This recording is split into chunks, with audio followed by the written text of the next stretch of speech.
I'm Steve Martin, Saturday Night Live's newest diversity hire. So during SNL's 50th anniversary special, just this Sunday, hosted by Steve Martin. Saturday Night Live, as you know, turned 50 years old this year, and I turned 79. And he's eventually accompanied by Martin Short. Ladies and gentlemen, the only Canadian who wasn't in Schitt's Creek. He didn't have his passport, so he was taken by ICE. ICE, get him! No! No!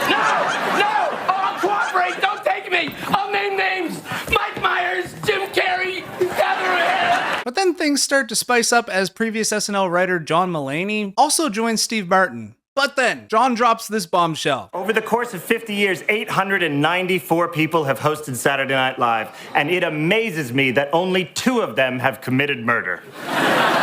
Now, John mentions 2 previous hosts, one being O.J. Simpson, who hosted an episode of SNL back in 1978, obviously heavily accused by public and charged with the murder of Nicole Brown Simpson, but ended up beating his case. And the second person he's referring to is Robert Blake, who was on 1982's Saturday Night Live as a host, who was charged for the murder of Bonnie Lee Backley. And he beats his case too. Only 2 of them have committed murder.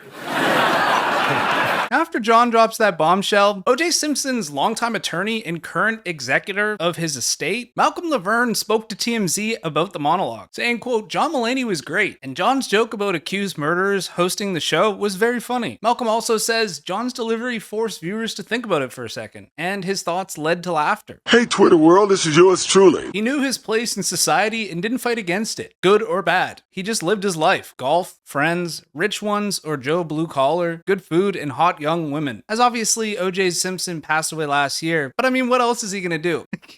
All you can do is lay down and take it. And then it was over. The end. Hope he enjoyed his time with all those hot women. I mean, his appearance on the Full Send podcast pretty much said it all. Are you upset that the killer of Ron and Nicole was never found? Right now, I'm not going to discuss any of that. All right? Yeah, I think that's a pretty obvious question, but I'm not getting in that. Notice how he says obvious question, but not obvious answer. You'd think somebody who you would assume loved Nicole would be a little shook about her getting murdered. You don't think that they're still out there?